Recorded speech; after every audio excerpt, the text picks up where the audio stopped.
Here we go, our 9 o'clock and final hour of Queen City News. Hop on board, everyone. I'm Jason Harper. Choo-choo. I'm Andy Satowski. I got you. That's a rare thing, by the way. That is a rare thing. Sound like the little engine that could right there. That's it. We can, and we can. Oh, yeah. I'm meteorologist Ted Phaeton with your pinpoint weather forecast, and this train's heading right towards 70 degrees this That's afternoon. right. Let's go. We're going. Let's go. I am down for it. I bought my ticket way back when we got our first ice storm. I thought you were a conductor today. Oh, You're driving. where's my hat? You're driving, Better Ted. go get it. I'm going to have to go find It's like that. not Tom's the tank, it's Teddy the tank engine. Oh, There here we we go. That's what I'm talking about. Go ahead and trademark that. We take a look around the crown as we see the sunshine getting us on the tracks to what will be 70 degrees this afternoon, ramping up as we still hold on to a bit of a cold start, but slowly and gradually getting out of the 30s. There you go. Just like that. It's 42 degrees, y'all. We're out of the 30s, everybody. So calm winds still sticking around, sunshine doing what it's supposed to do, helping us get to where we need to be later on today. So now we're transitioning from slightly cooler temperatures to slightly warmer temperatures, outpacing yesterday by 5 to 8 degrees, even 18 degrees warmer. And there's those upper 30s, low 40s as we even further hold on to those low to mid 30s along the I-40 corridor.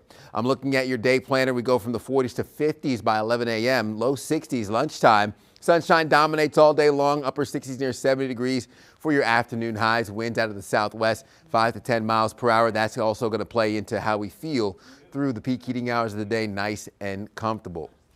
Record territory. We'll be closer to the record highs than our normal highs. Typically, we make it into the mid-50s for an early to mid-February afternoon. I'm looking at mid-70s. That was low 70s, almost to that record that was set back in 1938. And again, the sunshine dominating, but I'll break down our full setup here and talk rain chances coming up in the next 5 minutes. Guys. All right, Ted, thank you. Public safety concerns in Charlotte sparking a heated debate between state lawmakers and city officials. Legislators called local leaders to testify in the State House after the fatal stabbing of Irina Zarutska back last August and a non-fatal stabbing on the Cat's Blue Line in December. Queen City News anchor Savannah Rudisell is live along the rail trail as both groups work to combat violence. Savannah, good morning. Hey, good morning, guys. Some state officials say that there is a lack of competence and more of a focus on DEI and inclusivity in Charlotte, which is why there is a lack of safety. However, local authorities pushed back on those claims, saying that the crime rate already down compared to where it was about 6 months ago. Also say that they have anti-violence strategies in place. They just need more funding from the state in order to get those safety results that they're looking for. Now, top Charlotte officials sat before the House Oversight Committee in Raleigh on Monday, and that group included Charlotte Mayor Vi Lyles, as well as CMPD Chief Stella Patterson, Mecklenburg County Sheriff Gary McFadden, and transit system leaders. Now, Sheriff McFadden took some heat from several representatives as the testimony and questions turns towards Irina's law. The General Assembly had passed the legislation in the weeks after Zarutska's death, removing some cashless bail options in many cases and requiring more mental health evaluations for defendants. McFadden has been critical of the law's effectiveness. Is that your take on it? Is that we don't know how to write the law? I never said that you don't know how to write the law. I simply said invite us to help you write the law. McFadden had also clashed with lawmakers who accused him of failing to support federal immigration operations. The sheriff told lawmakers his office follows the law by notifying proper authorities when a detainee doesn't have proper citizenship status. Now, both suspects in the December and the August light rail stabbings still face both federal and state charges. Reporting live in South End, Savannah Rudisell, Queen City News. All right, Savannah, thank you. I want to bring in our chief legal analyst, Khalif Rhodes. Khalif, you have seen some of the things from Irina's law in practice. What do you make of what Sheriff McFadden was saying? Because you've seen it at the court level. Well, it's a few things. Obviously, as the former chief magistrate, I'm intimately connected to the creating conditions for release. As a magistrate in every county in North Carolina, that's the entryway into the judicial system. And so magistrates would see an individual, they'd set conditions, and either they'd be released or they'd stay until they see a district court judge. What Irina's law did was significantly change what that process looks like. But I'd even step back a step before that. That Pretrial Integrity Act changes that happened the year before made significant significant changes. Arenas law just kind of gutted, significantly what the magistrates can do. So what I would hit on, if looking at this, and kind of what Sheriff McFadden was saying, is that these types of things work best when you're talking to the individuals that are doing the job. And so I remember when I was there, they'd make these changes, and I'm like, well, no one that actually is a magistrate had any input on the 10 changes that you're making, but you've now implemented these things that will ultimately cause a backlog in the court system, will slow down the process, will overload the jail system. And so there are a number of things that will happen. And so I can understand and appreciate what he's saying, is that you want input from stakeholders that will actually do the job, so that you can understand what the secondary effects of something like this would do.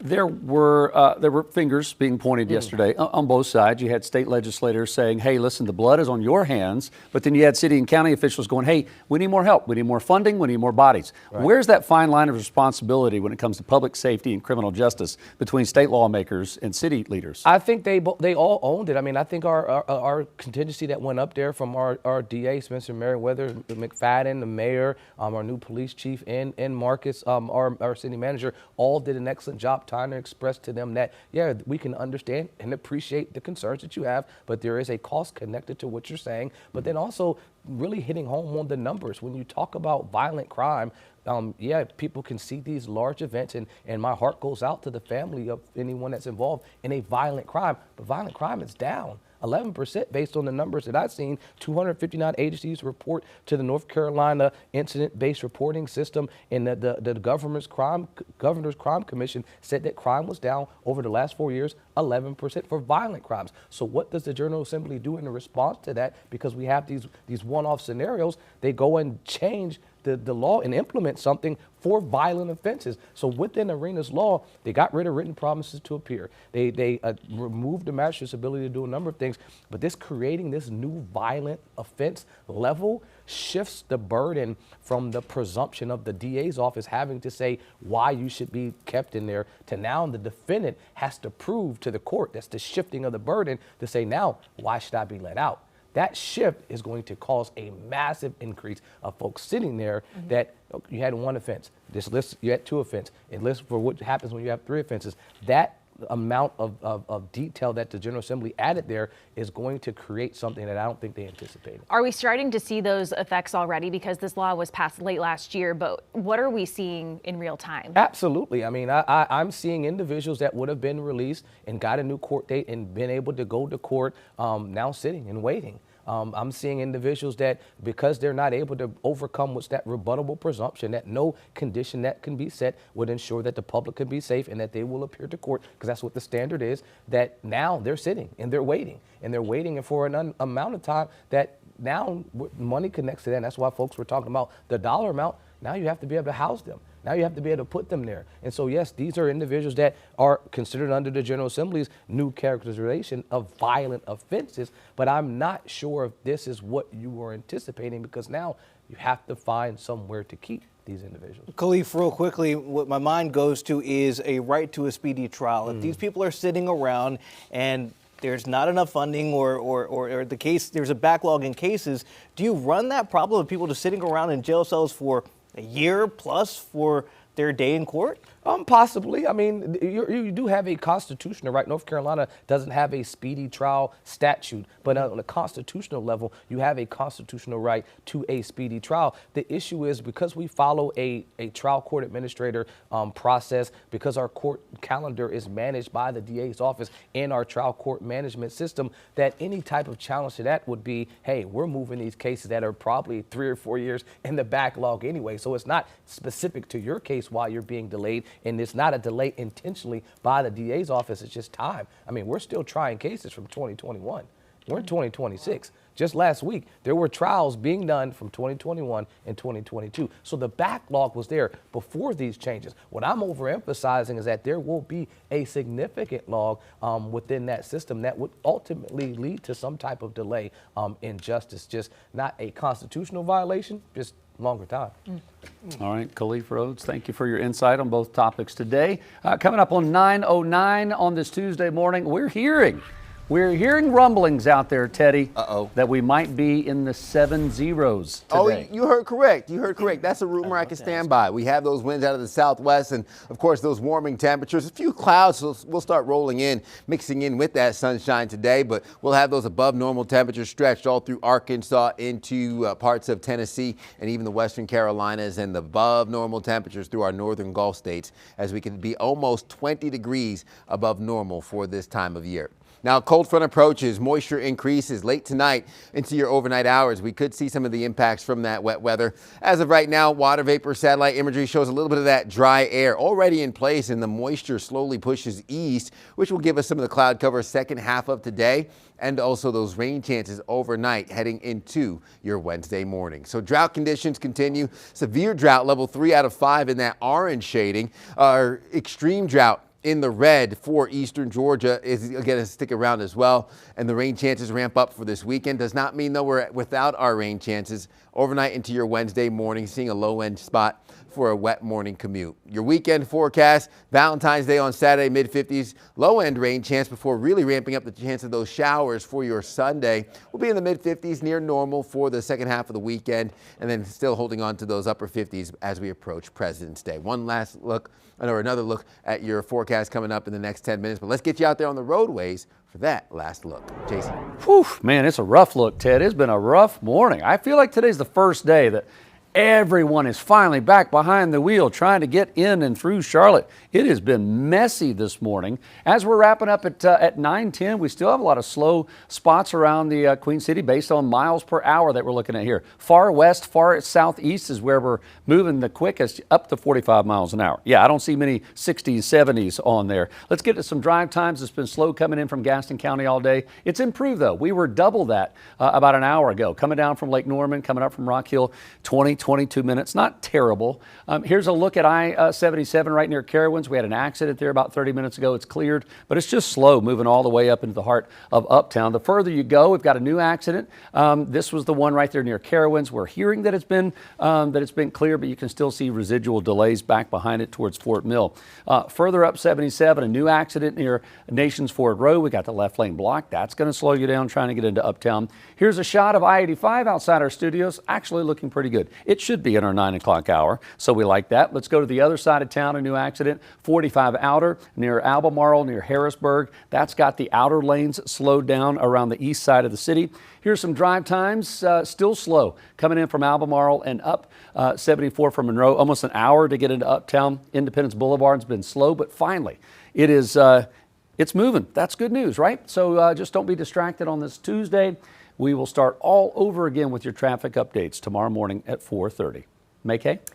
Relentless downward spiral. That's all flight attendant union describes an airline's decline. I'm May-Kay Bueller. Coming up, why it says it has lost all trust in the air carrier's top brass. You're watching Queen City News, the most honored and the most local news in Charlotte.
Welcome back. Time is 9:15. American Airlines is celebrating its centennial year. The tagline for its 100th anniversary, Forever Forward. But that forward momentum is facing headwind. A union representing tens of thousands of the air carrier's team members is voicing some concerns.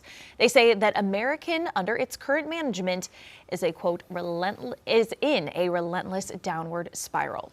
Chief Transportation Correspondent and pilot Mackay Beeler saying that it could be a bumpy ride ahead. Mackay. That's right. Fasten your seatbelts. Quote, "We are in deep turbulence," unquote. That according to a 30-plus year actively working American Airlines flight attendant. In statements released by the Association of Professional Flight Attendants, its board of directors, representing 28,000 American Airlines flight attendants, issued a unanimous vote of no confidence in CEO Robert Isom. Now, this is the first time in the union's history against an American Airlines CEO. Well, the union cites management decisions that have resulted in their airline falling dangerously behind its competitors. The vote sends a clear message that American Airlines' largest unionized work group has no trust in management led by CEO Robert Isom. The union is demanding accountability, improved operational support, and leadership change at American Airlines. Okay, so what is the main reason behind this vote of no confidence, Mackay? It's a bunch. Try to summarize it. Okay. Here we go. Post-pandemic performance unsolved. All right, those concerns unsolved. Americans' financial losses have mounted. Operational performance has lagged behind competitors like United, Delta, Southwest. Executive compensation is high, while management's financial results deteriorated. A failed corporate sales strategy supported by Isom alienated customers and negatively impacted revenue.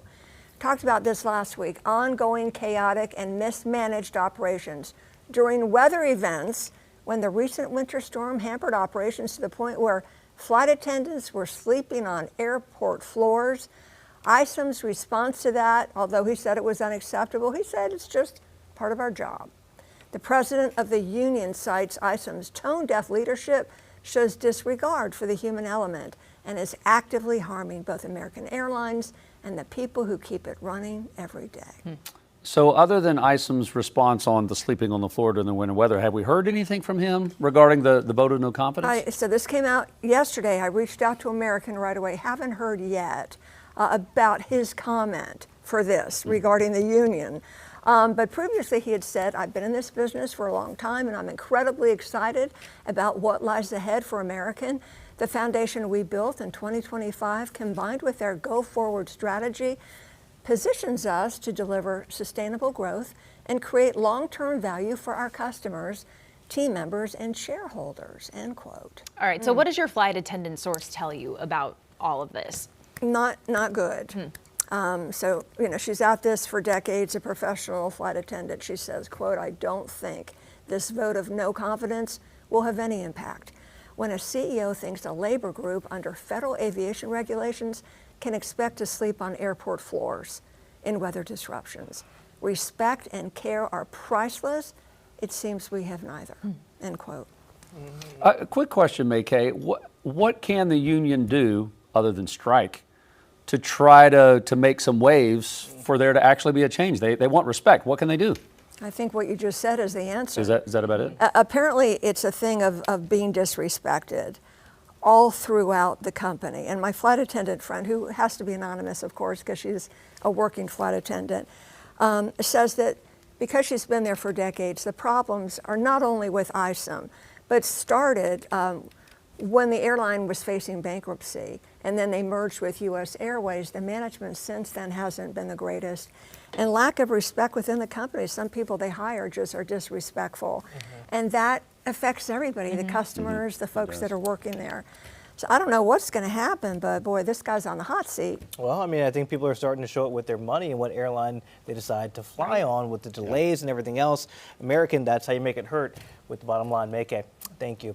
All right, 9:19. Let's go over to meteorologist Ted Phaeton. Teddy, as far as where we are, we're at 42 degrees and still have a long way to go. Yeah, still a long ways to go to the upper 60s, near 70 degrees, at least maybe another 20 degrees. Calm winds for the most part, dew points in the low 30s. I'm looking at your temperatures, holding on to those upper 30s to low 40s for your late morning hours. Rock Hill at 42 degrees. We're also in the 40s for our mountain counties. Sunshine dominates for most of today. We'll get into the 60s come lunchtime. Then highs peak near 70 degrees. Partly cloudy skies heading into this evening. And again, a relatively mild finish to the day as overnight lows bottom out in the 50s. That's going to be a cool evening heading into your Wednesday morning.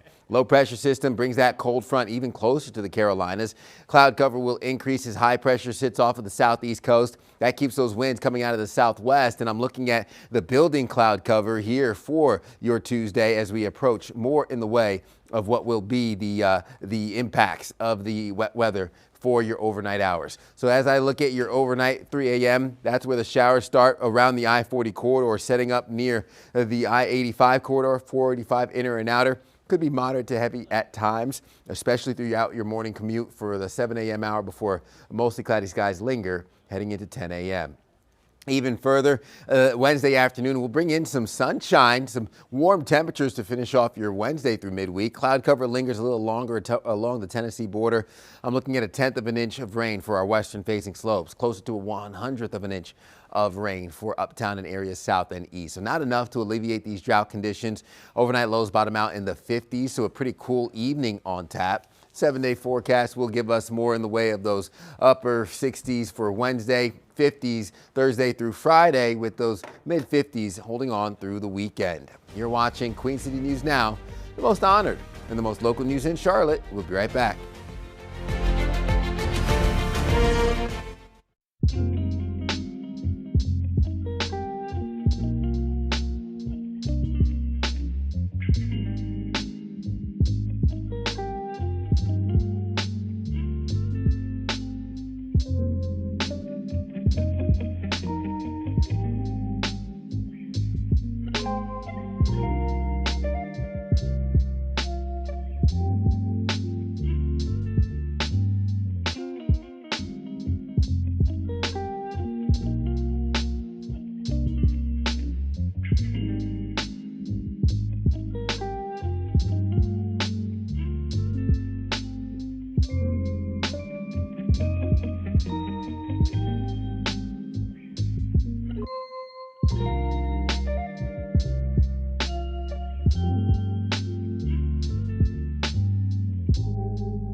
A landmark social media trial in Los Angeles is getting underway this week. A 19-year-old woman is suing Meta, which owns Instagram and YouTube, claiming the companies deliberately built their platforms to be addictive.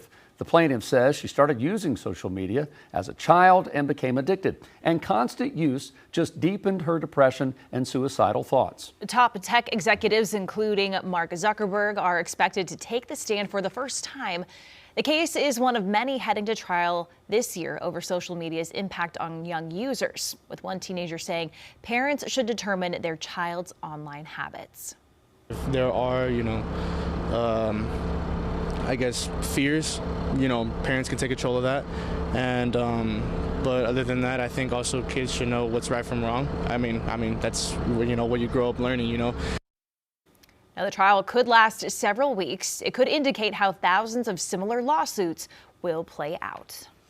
All right, this could be one of the most important stories of the day. Come on now. Look at your screen right now. You can help name 3 Asian small-clawed otter pups at the North Carolina Aquarium at Fort Fisher. Ted, listen up. These pups were born during a full moon back on December the 5th, and they are all males, all right? So here's what you can choose from 3 options. You can't come up with your own name. We got 3 options, multiple choice. A, Koshi, Barry, and Seti. Okay. There's option A. Option B, Bo, Eddie, and Reed. Option C, Nix, Baloo, or Bodie. Yeah. I like the last 3. Nope. Koshi, Eddie, and Bodie. I'm gonna say it. You got to go Koshi because they're Japanese. They're right. So you got to. There's the only Japanese name in there. All right. Koshi. Let's, but I There's mean, 3 of them. I don't Yeah, care I'm what like their that. names are, but I'm gonna call them anything but that. Like, come here, little stinky, little cute, little thing. Look at that. many Look at different- that face. Whenever, Look at that face. whenever I go to an aquarium, I can stand in front of the otters Oh, man. for like 20 minutes. Yeah. If not more. If they would let me stay the whole day, I would. They're so You're my fast and favorite. squirrely, and they can go into the water and out of the water in like 2 seconds. To me, he looks like Todd, but that's just me. Todd. I like Todd. I clearly don't have a say in this no, one no, here. that's good. You But should go with Todd. maybe Koshi, Barry, and Seti. That was choice Okay. A. I wanna see so what all that means. You got the deadline. The deadline's coming up next week, February Okay. 19th. You can think at on it. noon. So you got some time to think on it. But either way, whatever just their want names are, one. Could there be more super names? You cute. think? I'm kind of like the names are kind of mid. Yeah. I don't, Meh. I'm Yeah. not set on them, but if those are my choices, I said what I said. Yeah. Said I like what Baloo. said. It's not what you call them, though. It's what they answer to. Oh, look at that. All right, On the Todd. nose right there. Todd. We love you, Todd. Hey, we love this shot too. It looks really cold in New York City. Frigid. It is. Jane King tells us about it every single morning. She's going to join us in just a couple minutes with a look at how stocks are shaping up after the opening bell.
All right, 9:30 here on The Nose on your Tuesday. Ted's excited, everyone. Thank you for joining us. Wait. I'm good. I'm Annie.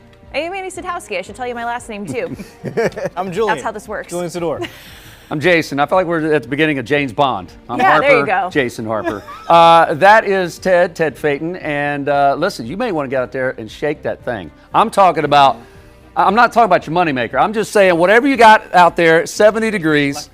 I should have never opened up this door. I'm sorry. Ted, let's talk weather quickly. 70 degrees. God. A lot of people get excited about that. You may want to shake your dog leash because you're like, hey, I don't have to run in and out real fast like in the To 20s. the viewers at home, I'm sorry, Miss Jackson. I did not mean to go there. We are going to be seeing those temperatures getting into the upper 60s, near 70 But degrees. are you for real about that? Oh, yeah. I am for real. You said it. A live look this morning over I-85 as we have traffic moving at a speed limit pace. That sun shining, helping us get out of the 30s, now in the mid 40s or low 40s rather. Putting a look at, let me go back so you can see that tower camera with the temperatures on top. 42 degrees, winds are calm. Traffic is moving at a speed limit pace. And again, those dew points in the low 30s. It doesn't give us a terribly muggy start to the day at all as we are outpacing yesterday's temperatures. 8 degrees and even 7 degrees warmer than where we were yesterday. There's a 20-degree difference up towards Jefferson. So we sit in the upper 30s, low 40s, more in the way of the mid to upper 30s I-40 corridor, upper 40s Boone and Jefferson. I'm looking at your day planner with sunshine dominating, getting us to 60 degrees by lunchtime. Even further, upper 60s, 2 p.m., highs touch 7 degrees, sunny and warm. Southwest winds 5 to 10 miles per hour.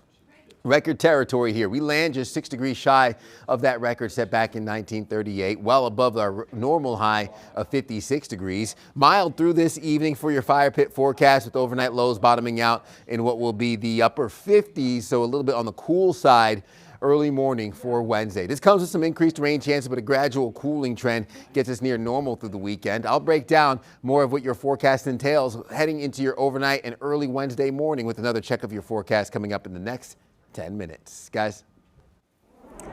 All right, Ted, thank you. Personal finance classes are becoming more common at high schools all across the country. And gas prices could move above $3 a gallon for much of the spring. Jane King is live at the New York Stock Exchange this Tuesday morning, 2.5 minutes into the trading day. How are we starting, Jane?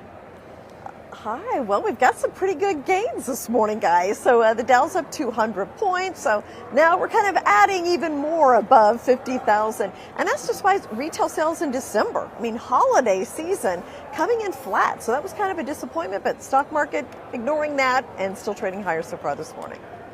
All right, Jane, a lot of us itching for spring and spring break, but gas prices could be going up. Well, potentially, the national average could go back above $3 a gallon. So that's according to Gas Buddy, and they think it'll remain there for at least part of the spring. So the nation's average price was up a little more than 1 penny over the past week at $2.84 a gallon. AAA says the current average in the Charlotte area is $2.70. A year ago, it was $2.93. Jane, I am here for this next topic, right? So high schools around the country, they're experimenting with new ways to teach students about personal finance. Me too. I've been talking about this for 20 years. So this is educators look to boost students' knowledge about finance and investing when they're still in high school. They go armed with information. Now, financial literacy is a growing focus of policymakers. Nearly 30 states have laws or regulations about this. And an analysis by the Center for Financial Literacy at Champlain College found by 2031, 29 states and Washington, D.C. will have a requirement for a personal finance course as part of graduation. North Carolina does require all public high school students pass a full credit economics and personal finance class to graduate. And South Carolina also requires students earn a half credit in personal finance to graduate from high school. Love, love, love all of that, Jane. Thank you. We'll catch up with you dark and early tomorrow morning. The January jobs report, one of the most closely watched snapshots of the economy, is finally expected to drop tomorrow. Yeah, the numbers were delayed after a partial government shutdown last week, leaving economists, employers, and job seekers without a key read on the economy. Our chief business correspondent, Taylor Young, is back with us. So, Taylor, we're about 5 days late getting this latest report. Why does this one seem to be carrying so much weight? Yeah, and I know that a lot of this can sound really technical, right? Because we're talking about federal data, but timing is really everything. slowing right now because, like as we talked in the last hour, I mean, job growth has slowed for months. And this is also the first snapshot of how the labor market is doing for the year of 2026. Now, this report by the BLS, that again is coming out tomorrow, it tells us so much. So it tells us how many jobs were added, how wages are holding up, the unemployment rate, and whether or not the job growth has continued to slow. And that's something economists are absolutely going to be keeping their eyes on.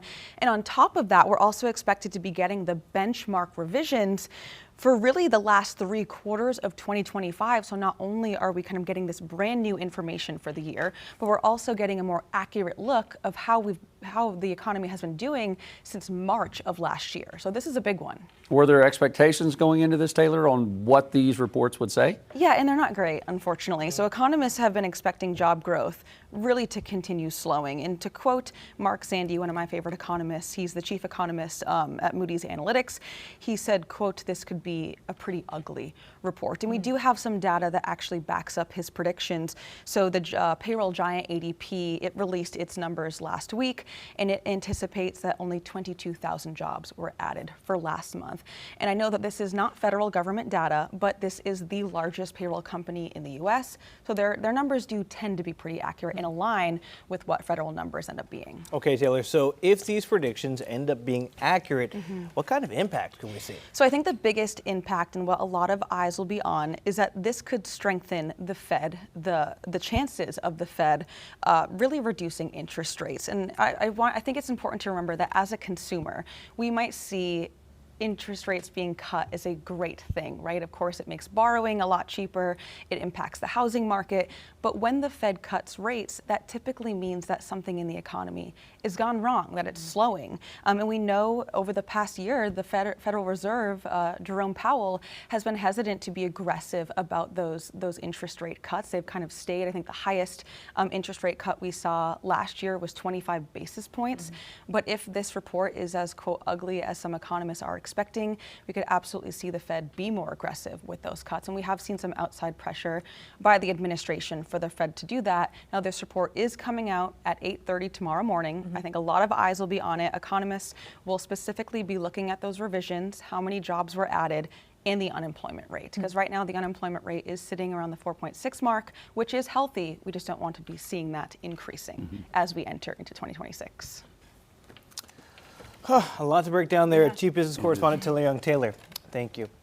Well, Charlotte and Mecklenburg County leaders are telling North Carolina lawmakers they could do more to ensure public safety with additional state funding. They testified before the State House Oversight Committee yesterday and got a scolding from the panel's Republican chairman, who said city leaders don't focus enough on preventing crime. The core function of government is not DEI, trans rights, the welfare benefits for illegal aliens, or some new social justice program.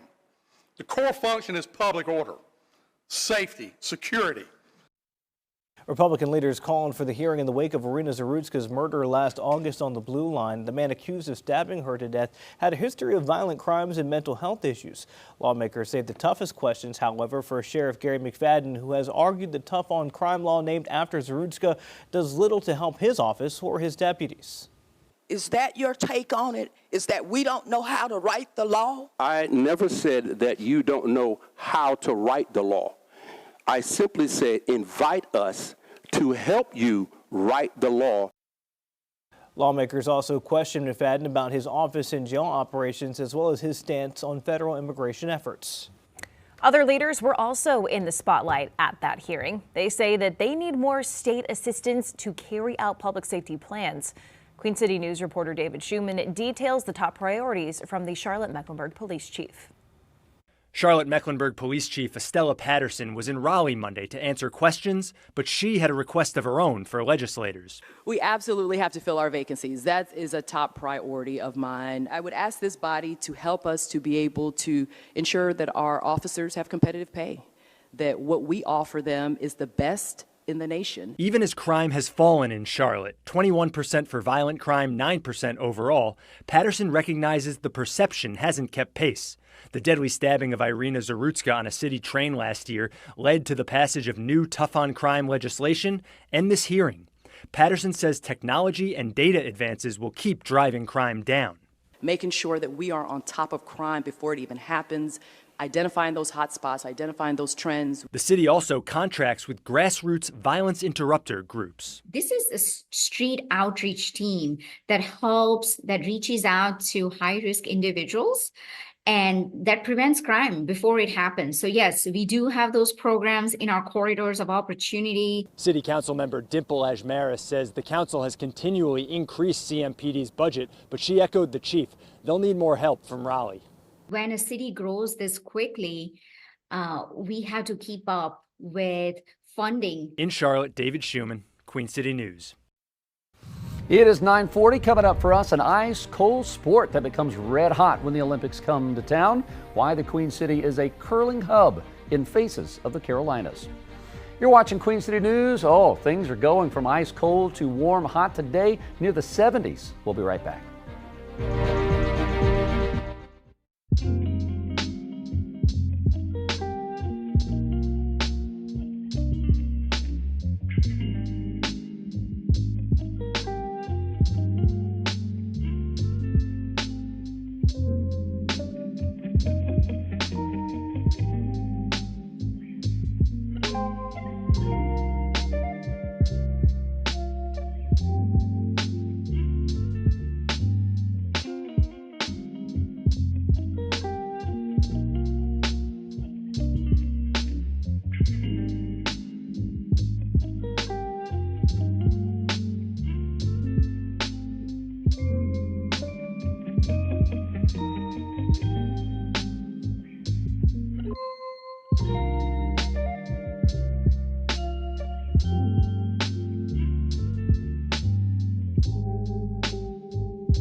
Queen City News honors Black History Month. In 2000, Nina Wright became CMPD's first African-American woman deputy chief.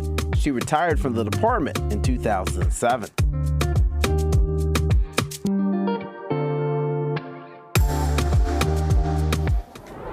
The Winter Olympics always gets people off the couch every 4 years to take up sports like curling. That's right. Members of the Charlotte Curling Association say that the games inspire new players who compete all over the world. Queen City News storyteller John Lee brushes up at a Queen City curling hub in faces of the Carolinas. Every 4 years, a particular winter sport is red hot. More hours of broadcast for curling than anything else. The anticipated spike in popularity is practically set in stone. Yeah, let's go throw that stone and see what it's about. Hi, Bobby. People watch it and get interested. Linda Crank glides on ice to maneuver a 40-pound granite stone, sweeping like there's no tomorrow. There's a lot of shouting in this sport. For the record, they're not married. It sounds like they're mad, but nobody's mad. It's our way of making sure we're getting the most out of our shot. It's almost like chess on ice. And so basically you have to figure out where to make the angle shot to get it to the center. I'm going to go this way. The chess comparison kind of makes sense when you realize she plays with a fellow named Bobby Fischer. Got to give it more, Bobby. I'm retired and I can still compete with people, 18 to 88. Americans Corey Dropkin and Corey Teesey are expected to generate another wave of curling interest in the Carolinas. The Charlotte Curling Association has some 240 members, and they welcome newcomers. Line there. Drawn by the Olympic buzz. Keep going. Just last year, Linda and Bobby realized they have something in common. All right, good. We found out we were both Puerto Rican and they needed a mixed doubles team. So here we are. That led to cool opportunities, including curling in Scotland against international competition. Puerto Rico is a territory of the United States, but competes as a separate entity at events including the Olympics. I mean, I was born on the island. Never in a million years would I ever think that a girl from the beach would ever take up a winter cold weather sport. It's a new chapter for Bobby, a retired preacher. I am a curling evangelist now, and I am on the board of the Puerto Rican Curling Federation, and have been traveling, curling, and wherever I can, I talk up Puerto Rican curling. Oye, gente, quiero que vengan a curl con nosotros. Pa'lante Puerto Rico. Charlotte Curling Association is a hub for regional, national, and international players. There's also a team representing Nigeria based in the Queen City, Jasmine Hashi and Harold Woods III. All right, Kenneth. Linda and Bobby enjoy the camaraderie of what once seemed like a foreign sport. But don't get it twisted when they yell out all those commands. Sort of like an old married curling couple. Promote it if you can. I do what she says. In Charlotte, John Lee, Queen City News. Now, the Charlotte Curling Association will soon host some public events to introduce the sport. They include family-oriented open houses and cocktails and curling for adults who want to try the sport and enjoy a complimentary beverage. Online registration is required. We have all the information you need on our website. That's qcnews.com. I curl those chips and dip right up to my mouth. Come on now. Yep. All right, if the Winter Olympics are inspiring you maybe this week, experts say, listen, you don't have to be an elite athlete to adopt routines that keep your body in tip-top shape. That's good news. That includes incorporating some aspects, physical therapy, into your life, like balance, strength, and mobility exercises. Doctors say in the same way that the pros are constantly checking in on their body and making adjustments, recreational athletes should also continually assess how they're feeling. Any athlete can benefit from having their body at least assessed to determine what's short or stiff, what is weak, and how it's affecting their movement. And once they have that information, once they have that blueprint, they can perform exercises, they can make sure that they're building all of this into their daily lives. Physical therapists say that it's best to be proactive so you don't have to see them after an injury.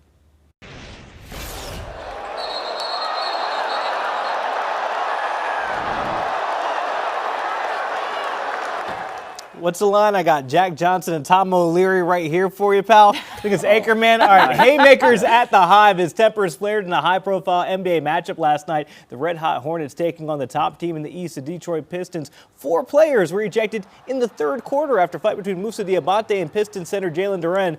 Miles Bridges and Pistons forward Isaiah Stewart later got into a scuffle after Stewart left the bench to go after Bridges. Coach Charles Lee, he also got into the fun. He ejected later in the fourth quarter after he argued a foul call. Pistons got the last laugh, though. They snapped Charlotte's 9-game win streak, 110 to 104. Well, now that the Super Bowl is in the rear view, those engines are getting revved up down in Florida. Speed Week down in Daytona is here, and the beginning of the 2026 NASCAR season is ready to begin with the Daytona 500. There is a live look there down south this morning. Now, you won't find many sports where the biggest event of the year kicks off the season. That's right. The Daytona 500 is a spectacle unlike any other. Anyone can win a race on Sundays. However, only a few are in the prestigious fraternity of Daytona 500 champions. That's a title every driver in the field is vying for. Yeah, looking forward to going down there, Daytona. Try to see if we can make William not win one. But yeah, I look forward to. You're pretty good there. What's that? You're pretty good there. You've won the last 2. Shut up.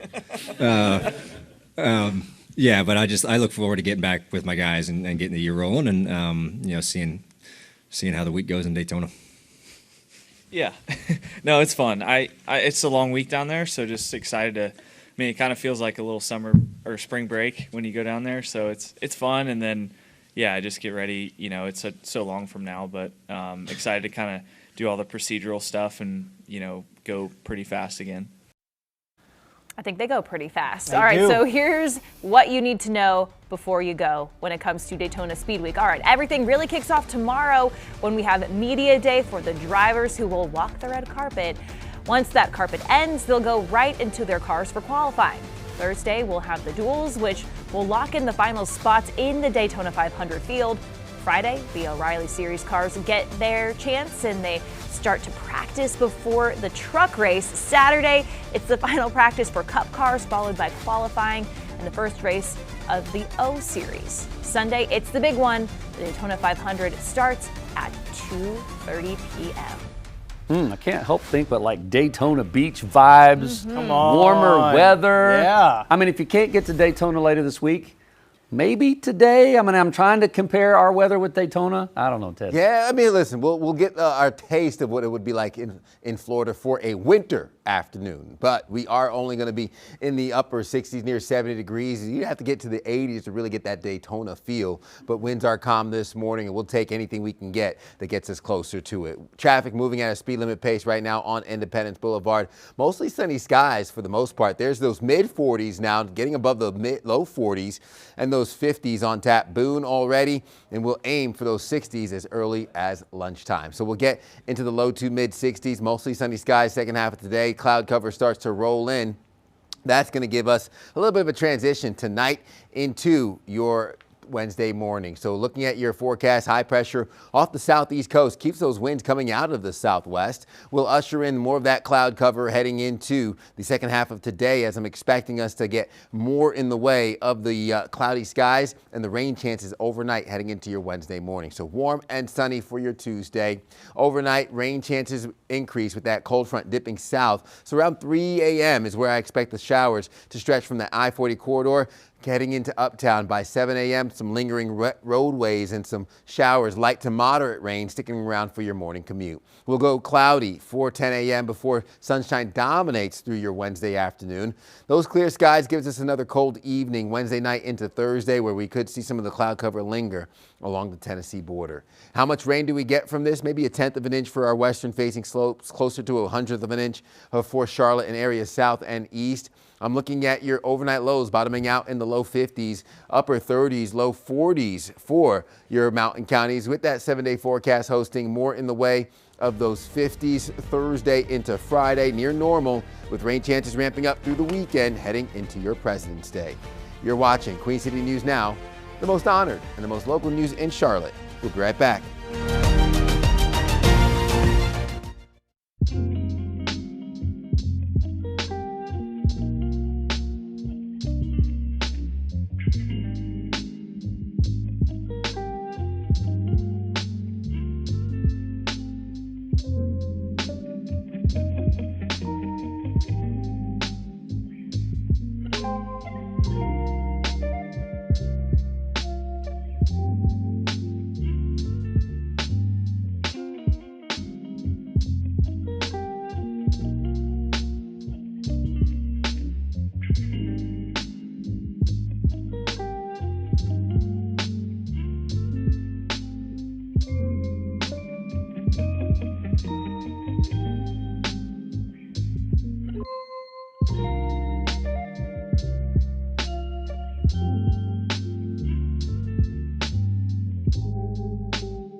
One last look at that pinpoint weather forecast as we have a very warm afternoon. We're going to go to the 70s today with those sunny skies. Overnight showers roll in, giving us a wet morning commute, and then we'll have those upper 60s. Sunshine comes on the back half of your Wednesday. 50s by Thursday and Friday. We're back into the 50s through this weekend. Well, listen, we're a little distracted up here on the desk. We have a special friend that Julian has in a headlock right here. This is Tater Tot. This is Tater Tot, who is a precious dog. I'm guessing up for adoption, maybe coming up. We're bringing in Liza and Alicia Quarles here on Positively Charlotte, and they brought one of our directors brought. This is Tater Tot. Look how sweet Well, she with is. that 70-degree weather today, it's the perfect time to adopt or foster Tater Tot. Yeah. Coming from Shelter Pets, right? Yes, a Shelter Pet Adoption Center over in Huntersville. So you can, she is so cute. I don't think she's up for adoption anymore. I don't think so either. In the last 30 seconds, I think she's found a new home. Julian, you have to show her little sweater off, Her too. sweater says best for rent. Oh, he's just not even letting her go. I know you've got other stuff on the show, but I don't know how it's going to How do we trump. focus? It can't Trump Tater Tot. Well, we're telling you about a big Galentine's party happening here on Friday. One of our Charlottine locals is throwing it, and That's right. And I don't know. Also, we're also talking Charlotte bar ferries. So it's encouraging people. All that's coming up. Yes. Make sure to watch out. I didn't hear a single word. Me neither.